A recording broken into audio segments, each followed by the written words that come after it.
former Detroit Lion, TJ Lang, said that Cade is more of a Robin than he is an actual Batman. So I kind of want to get your take on this.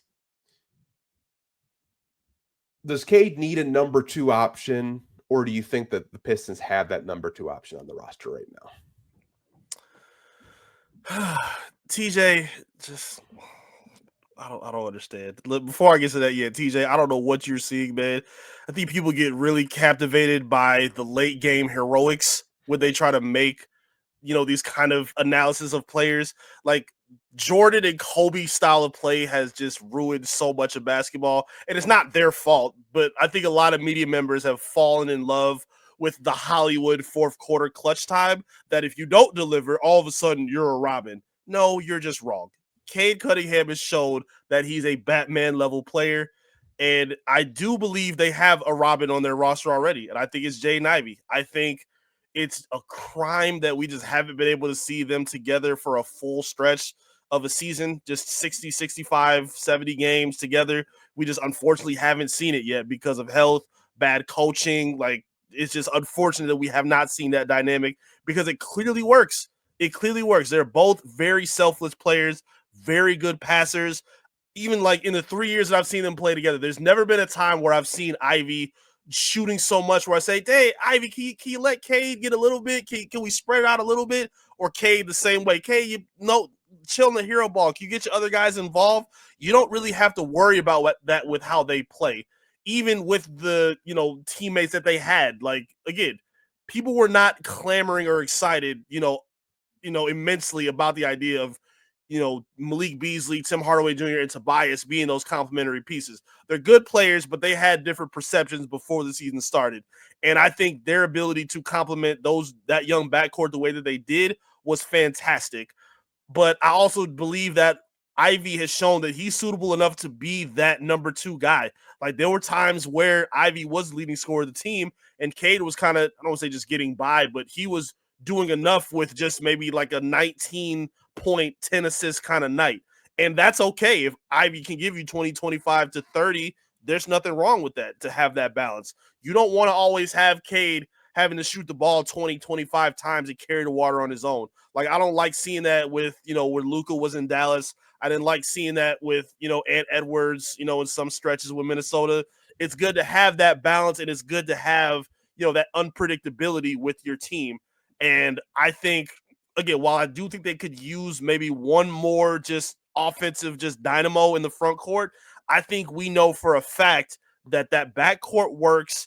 Ivy perfectly complements his game, and he complements the foundation and the identity that JB wants to play with, which is running out of transition, playing on defense.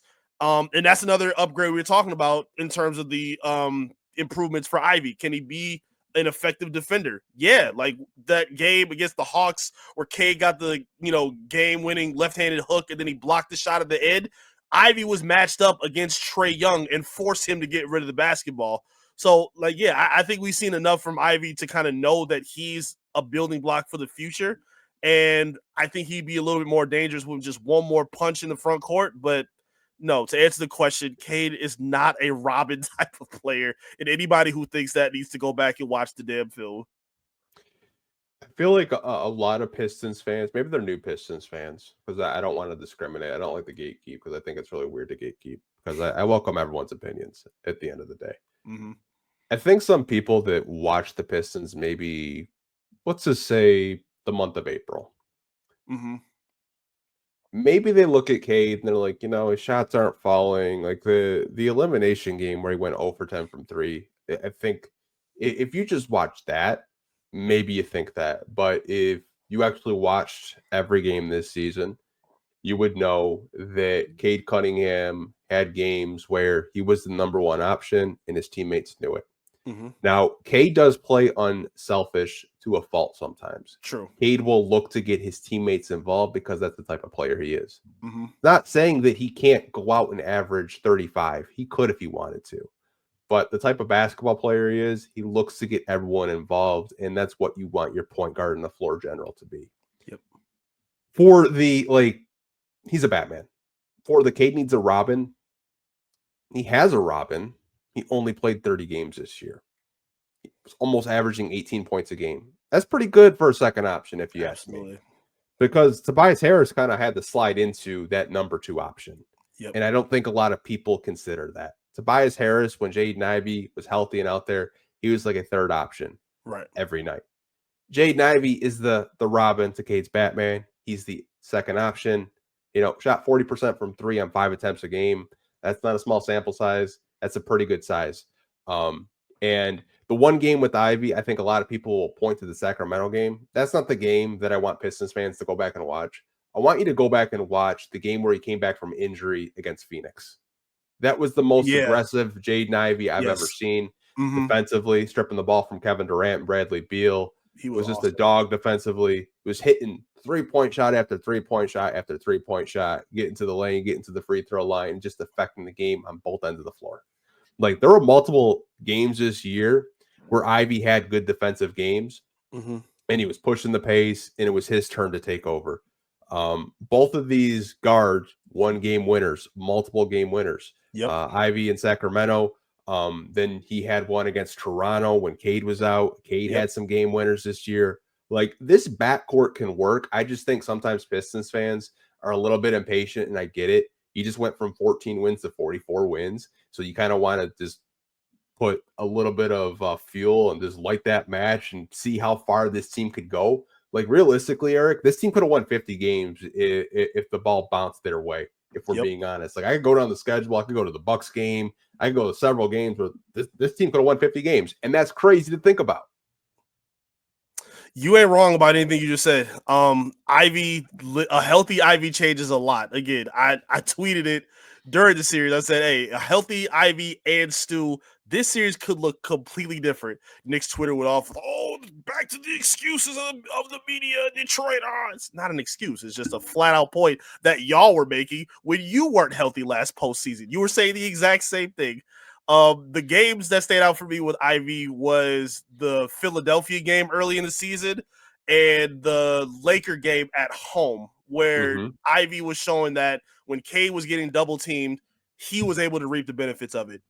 Ivy's a really good off ball cutter. He draws contact, I think, better than anybody else on the roster.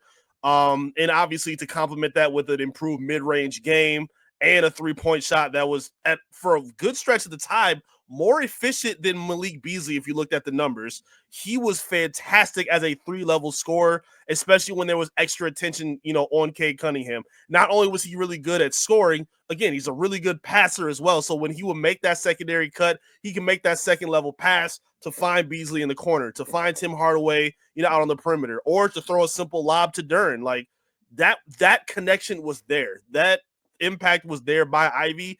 And I just think people completely forgot about that. I think it makes sense for why when you're watching Jalen Brunson play takeover basketball and then you're waiting for Cade to kind of do the same thing. Yeah, it looks sexy for a while, but you don't always want to rely on that.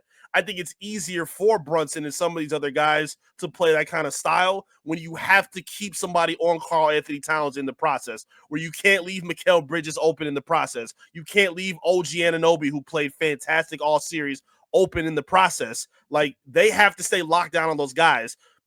The Pistons opponents didn't have that same kind of game plan. They were able to keep all their attention on Cade and dare everybody else to beat them, and they just weren't able to do that. Malik Beasley was a little up and down. Tim Hardaway was a little shaky. Tobias had some inconsistent moments. Like it happens. So I think having Ivy on the floor, knowing how consistent he was to start the season and how explosive he was to start the season, I just think that was such a huge blow to how they played basketball. Credit to JB Biggerstaff, which is another reason he should have won Coach of the Year, because they were able to change their style completely without their second most important player and still win 44 games and put together an all NBA campaign for their all-star guard in Cade Cunningham. So yeah, they missed Ivy so much, and I think he is the clear-cut Robin who can step in and also be a scoring Batman when they need to, depending on the matchup.